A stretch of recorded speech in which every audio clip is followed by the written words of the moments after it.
Hello, everyone. Hello, grade 12. I'm sorry if I can't be with you today. I am under the weather. So bear with me and please make sure to finish watching the video for you to know how to do the activities at the end of the video. And also, I will be sending you a file. So let's continue with discussing lesson 2, which is about recognizing the potential market.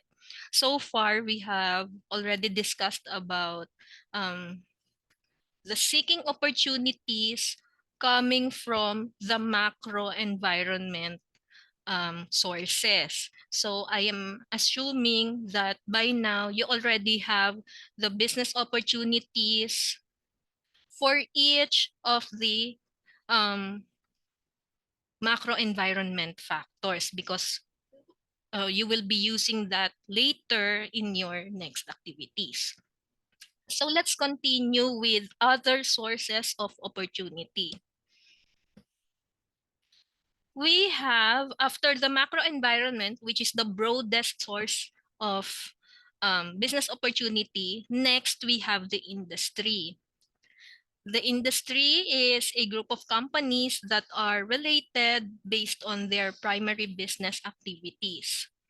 So by definition, these are businesses that have the same nature of products and services. Diba? I have already mentioned this to you before. For example, we have Jollibee, we have McDonald's, we have Krispy Kreme, we have Mang Mike, yung mga ganyan. So, these businesses that I have mentioned, they belong to food industry. O kaya, we have Honda, we have Toyota, we have Kia, we have Suzuki. Ganyan naman, these companies belong to automotive industry. So again, basically, industries, these are businesses with the same product or service offering, meaning they are also competing. Okay? So what are the things that we consider or factors that we can consider in searching for the industry sources of opportunities? Ayan. Number one, we have the rivals or competitors. Rivals or competitors kasi you are to identify who are going to be your competitors once you have already, 'di ba, considering a type of business. Sino-sino yung magiging kompetensya mo dito? So, how are you, 'di ba? How are you looking for your competitors? Number one, yung pinakamaliit. Halimbawa, you can look for competitors within General Trias. Ganyan. O kaya on a national level, if you are going to sell nga your products and services, 'di ba? On a national level, pwede rin what you have to identify who are your competitors. Kung sa halimbawa na online businesses ba or yung mga nagpapa-deliver ng food, yung mga ganyan. And also, it will be advantageous for you if you have already identified your competitors and then rank them according doon sa how they are advantageous when it comes to the competition. For example, who are the top running, 'di ba, running businesses? Like halimbawa, sa food pa rin. We have ano ba yung number one na pinapa-deliver natin? Let's say we have McDonald's and Jollibee, yung mga yun naglalaban sa top 1 and 2. Hanggang halimbawa, bigyan mo sila ng rank from 1 to 10. 1 being the top and then 10 being yung mga level na you can compete with, 'di ba? Number two, we also need to consider our suppliers. When we say suppliers, this can be number one, the raw materials that you are going to need in considering your type of business, how accessible these raw materials would be for you, o kaya um, and also how affordable these supplies for you considering our limit when it comes to our capitalization, di ba? Also, yung suppliers din can be yung mga supplies mo of halimbawa, mga finished products. Halimbawa, if you are going to buy and sell, pero 'di ba, ang usapan natin would be manufacturing. Sa iba kasing type of business, like merchandising, pwede yung buy and sell. I-discuss ko na lang din pero cross out nyo to sa consideration natin kasi manufacturing tayo. So, buying and selling or merchandising, you are naman to purchase a finished goods from a supplier and then resell them with a markup. 'Di ba? Yung ganon. That is also a consideration. And also yung number 3, yung when it comes naman to service business, what are the things that you need for you to deliver your service? For example, if you are putting up a salon, ganyan. Again, cross out, manufacturing tayo. If you're putting up a salon, ano yung mga things that they need? Let's say, they need scissors, ganyan. They need hair colors, mga chemicals, yung mga ganon. Number 3, consumers. In identifying the type of product and services that we can offer, we also need, firstly, actually, we also need to identify our consumers or target market. This is the group of people that you want to offer your products and services. And mind you guys, you need to identify which group of people. Kasi nga, we cannot please everybody with just, 'di ba, one product or service. Kaya kailangan nating i-identify yung target market natin. Sorry.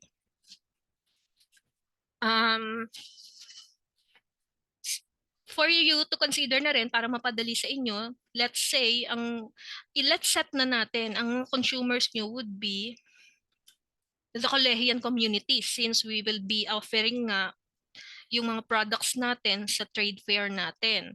Yan. So, number 1 na yan kasi magpuput up tayo ng mga booths and also we are also offering our products then online. So, ayan, marami rin kayong ma-identify. Again, this can be sa community, this can be sa province kung gusto nyo, or pwede ring, di ba, domestic, national level, pwede naman around the Philippines, di ba, pwede naman yun. Andyan lang naman ng LBC or Lalamove. On number 4, we have the substitutes. Substitutes, these are the alternatives that people can buy in exchange of the type of product or services that you are offering. This is not a direct competitor. This will be your indirect competitor, itong mga substitutes. For example, yung example ko last time that I will be putting up a pandesal chocolate flavored. So, what are the products or other products that people can buy in exchange of, 'di ba? As alternative for pandesal. Para saan ba yung pandesal?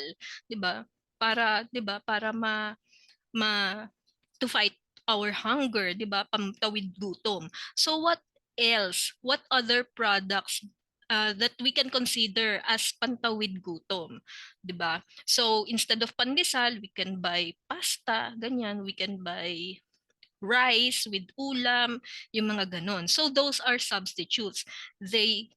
Um they are not necessarily offer the same products as yours, pero people can buy their products as an alternative of your product. Yun yung substitutes. That's why indirect competitors natin sila. And also other support, we can consider halimbawa yung mga government. Sa government kasi, 'di ba, we have DTI or Department of Trade and Industry. They regulate yung mga small businesses, 'di ba? Yung mga businesses natin sa barangay, DTI nagche-check niyan. And also yung mga Securities and Exchange Commission naman para sa mga malalaking companies like corporation and partnership. Also, we can consider sa other support is also the public, di ba? Ano yung support na 'di ba na magiging natin sa mga public. That's why 'di ba sila nga yung we need to satisfy. Number 3, we have the market. Market is an actual or nominal place where forces of demand and supply operate and where buyers and sellers interact. So in other words, market is a virtual or physical um, store wherein buying and selling happens. So for our market, para malinaw na sa lahat, again, we will be putting up booth sa trade fair natin. So we have a physical store and also you can put up your online stores. So what are the factors that we need to consider in seeking opportunities in the market? Number 1, we have the consumer segmentation. Ito na ano ko na to related to kanina sa binanggit ko, consumers. You have to identify your consumers. Pero before we do that, 'di ba, we have to group these people, this population. For example, we have the Kolehian population or Kolehian students population. 'Di ba? If we are to segment this population, pwedeng halimbawa by grade levels. Diba? We have the grade schools or the elementary, we have the junior high school, and we have the senior high school. So those are already 3 segments. We can also group them by, halimbawa, by sex or gender. Diba? We have the male segment and we also have the female segment. Yung ganyan. So depende sa nature of products and services natin, how we are going to segment our market or our population for us to identify our target market. And we also have to consider kung Kolehian community yan, we also need to know and consider the population. Number 2, we have the purchase situation. In other words, we need to also consider their purchasing power or buying power. 'Di ba? We have to think or we have to consider if the products and services that we are going to offer is something that our target market can afford. 'Di ba? Kasi kung halimbawa, if yung Kolehian community nga is our target market o kaya a smaller group in the Kolehian community, 'di ba, yung target market mo doon, you need to determine yung purchasing power niya. Saan ba nanggagaling yung purchasing power niya? So usually pag student yan, this will be coming from allowance na binibigay ng parents, 'di ba? O yung iba sa senior high, you also have yung iba, 'di ba? Meron na kayong kanya-kanyang source of income. So pwedeng ganon. And also kung halimbawa nga on a national level, yan, you need to identify na rin yung yung household nyo. Halimbawa, mga middle, ano ba? Mga low level income ba sila? Mga middle income level ba sila? Or mga high income earner level ba sila? Yan. Kasi nga, you need to determine kung meron bang bibili ng product mo kasi they can afford din. Yan. Number 3, ayan. And number 4, I have already discussed the direct and indirect competition.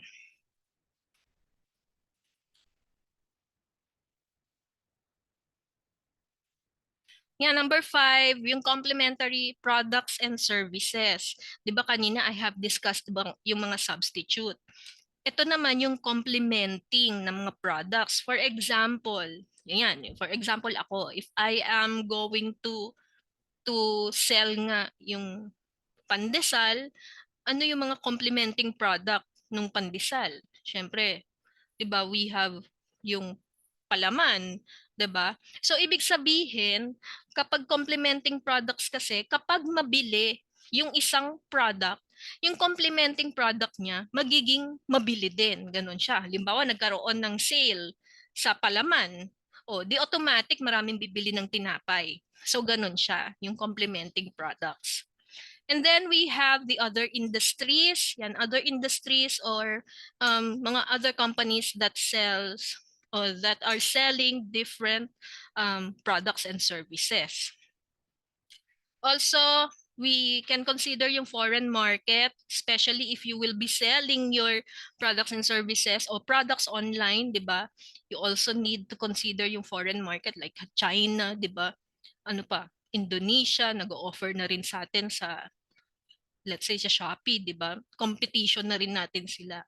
And also the environment. Ito yung mga factors din that we need to consider. Katulad ngayon, we are, 'di ba, we are having na yung high demands for rice kasi nga meron tayong limited resources, 'di ba? Ganun siya because of um ano natin sa environment. And then lastly, yung pinakamaliit doon sa apat na bilog natin, we have the microenvironment.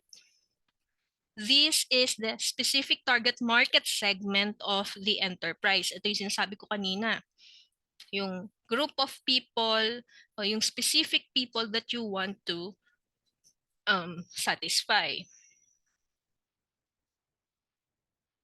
For example, yan, females age 25 to 29 years old, 'di ba? That is already a market segment. Pwedeng ganyan. Halimbawa, if you are selling cosmetics or skincare, mga ganyan, pwedeng sila na yung maging target market mo. Halimbawa, female age 25 to 29 years old within Cavite, di ba? Or within the Philippines, yung mga ganun. And also, pag ganyan, kailangan i-identify mo na rin yung halimbawa, yung purchasing power nila, um, yung mga needs, wants, and preferences nila, mga ganun. So, ayan, nabanggit ko na. Yan, you need to identify yung consumer preferences. Preferences, ito yung mga things that they like in a product. Halimbawa, let's say in a skincare, ano ba yung usual na hinahanap ng mga women age 25 to 29 years old? Ano hinahanap? Let's say, naghahanap sila glutathione or ano pa ba? Collagen, di ba yung mga ganyan. Those are the things that they like in a product. Kasi ito namang isa, ayan, we have the consumer picks. These are the things that people dislike naman or irritate the customer when it comes to a product. For example, sa skincare uli, ano ba? Yung mahapde, ayaw nila niyan. Or yung mabaho, yan. So we need also to consider that. So number one, preferences. Number two, yung picks. O yung mga dislikes nila. And also, we need to consider the perception. Perception is how the people view, 'di ba, your product or your brand. Anong image mo? Anong image ng company mo? Kasi 'di ba, company image is a big factor din for the success of the business. Lalo na yung mga businesses na established na talaga, 'di ba? Kasi if you are going to launch a new brand, 'di ba? Magkakaroon ka ng problema kapag may negative record ka when it comes to your image, mga ganyan. Now, let's proceed naman to the second entrepreneurial process, which is the opportunity screening. So, we are done with the opportunity seeking. Ngayon, sa screening na tayo. Screening or opportunity screening is developing a sufficiently detailed understanding of which sources offer the greatest opportunity and whether that opportunity is sustainable. Kasi 'di ba, you already have your list of business opportunities coming from different factors of 'di ba, macro environment sources. Ngayon, i-screen naman natin yon. Meaning, sasalain natin yon. Again, like what I have already mentioned last meeting, ang goal natin is we are going to identify the specific product that you are going to sell. Number one, ito yung mga steps in opportunity screening. Number one, we have the personal screen. Number two, we have the 12 hours. Number three, we have the pre-feasibility study. And number four, we have the feasibility study.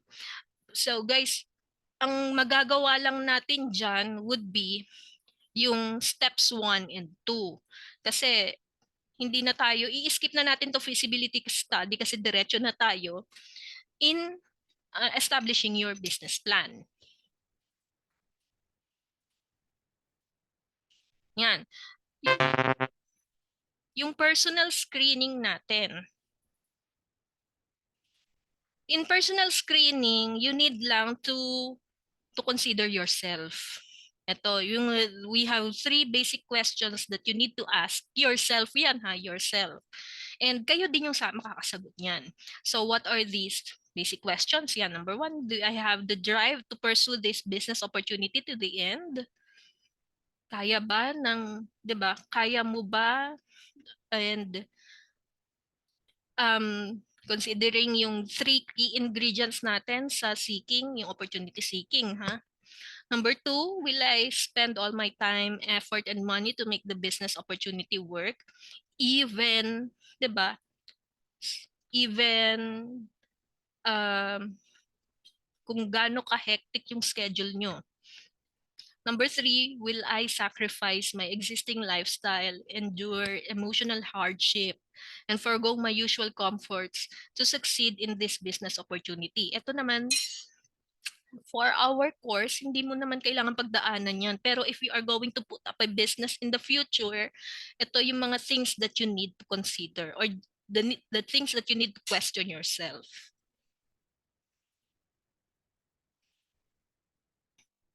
So we have the risk-return trade-off. Yan. Dalawang factors yung we need to measure dito sa process na to. Number 1, we have the risk. Risk is any uncertainty with respect to your investments that has the potential to negatively affect your financial welfare. Diretsahin na natin, ano ba yung pinakamabigat na risk in putting up a business? 'Di ba? Yung malugi or hindi ka makapag-generate ng profit. Yan. So, dito, i-identify mo yung 12, ilan ba yun? 15 opportunities that you have list down. I-identify mo yung level of risk nila. Mamaya, pakita ko yung graph natin. Tapos yung isa, syempre, yung return. Return meaning yung the money that you will make out of your business. And also we have, ito rin, isa rin sa consider sa pagtatayo ng business is the return or of investment or ROI. Dito kasi ang ROI or return of investment, hindi naman kailangan agad-agad na bumabalik na yan. Lalo na doon sa mga businesses na, 'di ba, yung mga ang tawag dito, moderate lang, 'di ba? Yung sales. So, yung iba, yung mga malalaking business, yung ROI nila ay tina-target nila. Halimbawa, in the course of 5 years, ganyan. Pero syempre sa mga maliliit na businesses, 'di ba? Lalo na yung capitalization natin na 2,000 pesos. O yan, yung ROI mo, pwede mo nang i-expect after 3 days, ganyan. So, ito yung return of investment, meaning after mong mabawi, yung the full capitalization mo, yung mga susunod na ine-earn mo, yun na yung magiging profit mo na talaga or income mo na.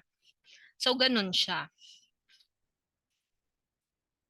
Siyempre, makukompute mo na yung cost mo, tawag dito, yung returns mo or revenue mo minus your cost and expenses, meron ka nang makukompute na income once na nag-ROI ka na. Ganun siya. Yan. The risk-return trade-off is the trading principle that links high risk with high reward.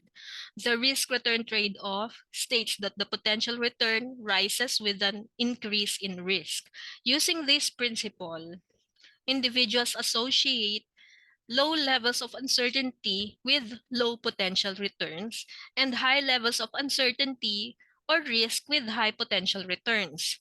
According to the risk-return trade-off, invested money can render high profits only if the investor will accept a higher possibility of losses. I have already discussed this with you, di ba? Yung mga um, high risk taker, low risk taker. Yung mga high risk taker, ito yung mas malalaki ang income. Yung mga low risk taker, although low risk nga, maliit yung potentiality na malugi siya, pero mas mababa yung income.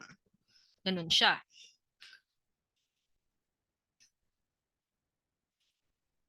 So what are the factors in um, conducting risk-return trade-off? Number one, the investor's risk tolerance. Ikaw, your risk tolerance. Yun nga, high risk taker ka ba? Low risk taker or moderate? Your years to retirement. Ito sa pagbibusiness na talaga to. And the potential to replace lost funds. O yan, yung may mga tao like yung businessman na sinabi ko sa inyo, invest lang sila ng invest.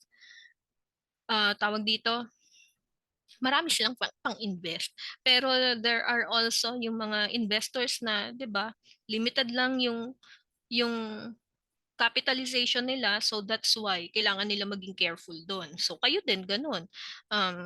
Kailangan tayong maging um, careful and considerate when it comes sa risk factors natin. Yan. So we have the risk return grid for screening opportunities. Ayan. For example, ano ba yung business ko ulit? Yung chocolate pandesal. So, in-identify ko yung level ng risk ng product ko and also yung level of return. So, para sa akin, high risk siya kasi nga, number one, may kamahalan ang raw materials, yan, yung mga consideration. Also, I also need to consider yung mga availability of supplies, ganyan. And also, high risk din siya sa akin kasi hindi pa ako ganun ka-specialized, 'di ba, in manufacturing the product. Also, medium return din siya para sa akin kasi magkano lang ba, 'di ba, ang pandesal. In order for me to generate my income, kailangan ko din nataasan yung selling price ko, which will not be, 'di ba, appealing sa mga customers. So para sa akin medyo medium return lang siya. So kayo din, yung each of your tawag dito, opportunities doon sa macro economic sources nyo, 'di ba, you have 15, i-identify nyo rin ano yung level of risk at saka yung level ng return of each business opportunity. You don't need to ano to do the table. Yung table is for, 'di ba, visual purposes lang. Pwede nyo nang ilagay doon kung ano yung level of risk niya. Halimbawa, yan, katulad yan, high risk, medium return, mga ganun. Basta identify nyo lang. And then after that, we also have to do the 12 hours of opportunity screening. Importante to guys, take note, ano yung 12 hours of opportunity screening natin. Number one, we have the relevance.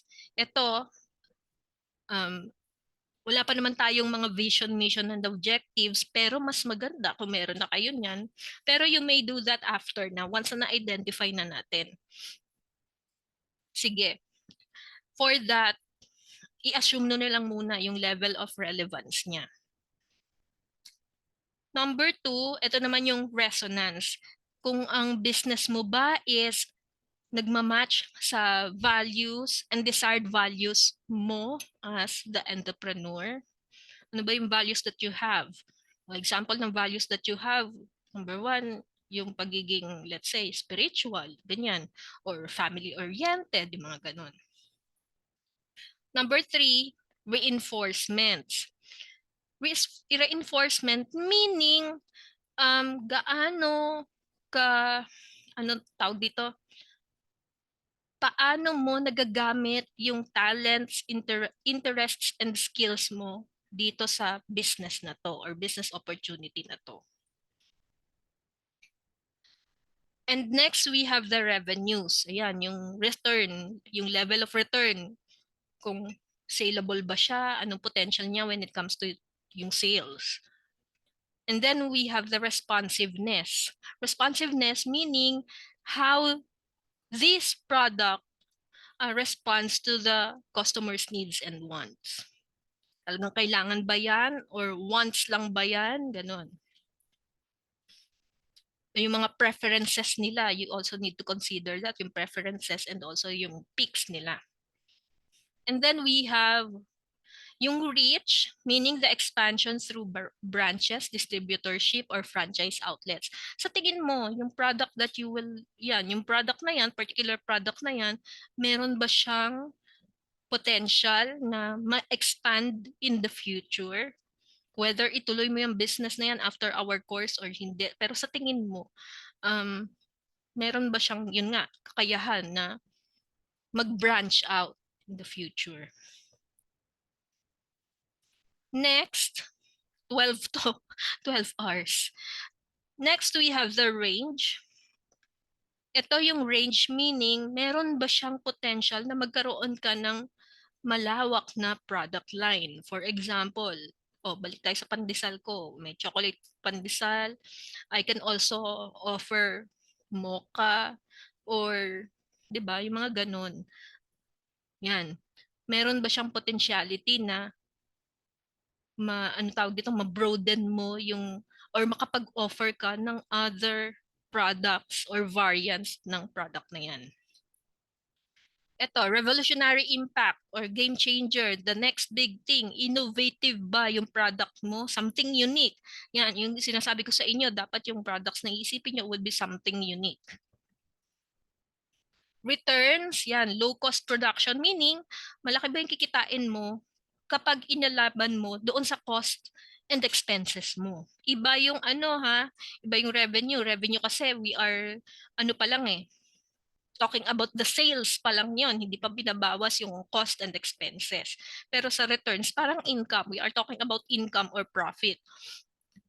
Yan, tawag dito. Sorry. Meron bang potentiality na although maliit yung cost and expenses mo, maibibenta mo ba siya ng malaking price? Siyempre, para mas malaki yung kita mo. Also, the risks. And then we also have the relative ease of implementation. Gano siya, 'di ba? Gano magiging kadali sa iyo na i-put up itong business na to kasi syempre, ang dami mong consideration. Raw materials, manufacturing, paano yung i-manufacture, who are the people that you will be needing, yung mga ganyan. So, actually, sa tunay na business setting, kasama din dyan yung halimbawa, yung obtaining mga permits and licenses, yung mga ganun. And also yung resources required. The fewer the resources, the better or much more favorable. So ganun siya ha. Ganun din sa relative ease of implementation. So mas madali, mas madaling implement, mas okay. So ganito yung opportunity screening matrix natin. Yan, ile-level nyo or i-rank nyo based doon sa 12 hours of opportunity natin. So we have relevance. Halimbawa, when it comes to your relevance, let's say mag-assume ka muna ng vision, mission, objective mo. Or kahit objective mo na lang. Yan. So pagdating sa objective mo, yung business mo ba ay sa tingin mo ay very aligned? Number 5 ba siya? Yan. And yung 1 very low. And then, pagdating sa resources required, mas maraming resources, syempre number 5. Mas konti resources, number 1. Sa risk din, ganun. Mas maraming risk or threats, number 5. Mas konti, number 1. So ano-anong mga business opportunity yung gagawaan nyo nito? 'Di ba nagkaroon kayo ng risk return trade-off? So pipiliin nyo yung top 3 na businesses nyo doon sa risk return trade-off nyo. Top 3 lang para 3 lang yung gagawaan nyo ng opportunity screening matrix. So yung top 3 nyo, pwedeng halimbawa yung ito yung ano ha, high return, low risk. Yun yung pinaka-top. Pwede rin naman na tawag dito, medium return, low risk, yung mga ganun. Basta medium, ang pinaka-ano na yung pwede na yung medium return, medium risk, mga ganun. So, piliin nyo yung top 3. And then, gagawaan nyo, so 3 lang yung gagawaan nyo nitong opportunity screening matrix. Ngayon, i-compute nyo yan. Ito, i-weight nyo siya. Halimbawa sa relevance, meron kayong 5 times 2, score niya 10. Resonance, halimbawa, ang sagot nyo ay 4. 4 times 1, 4. Ganon siya. And then, hanggang dito sa resources required. Ay, sa risks pa pala. Tapos, kukuhanin niyo yung score. Addition from relevance to relative ease of implementation. Kukuhanin niyo yung sum niyan hanggang number 10. Again, kukuhanin niyo yung sum from number 1 to number 10. And then, from the sum, ima-minus nyo yung weighted score ng 11 and 12 para makuha nyo yung total score. Okay? So, kung may question kayo sa activity nyo, do not hesitate to message me sa Messenger. O kaya ay, hindi, mas madali na sa Messenger. Kung hindi naman, pwede nyo iparating kay Sir Alex and then Sir Alex will relay to me. Okay? So again, ang gagawin nyo, yung risk return grid or trade-off and also yung 12 hours of opportunity screening. So yan muna gawin natin and then next meeting tsaka natin itutuloy. Okay guys? Bye everyone!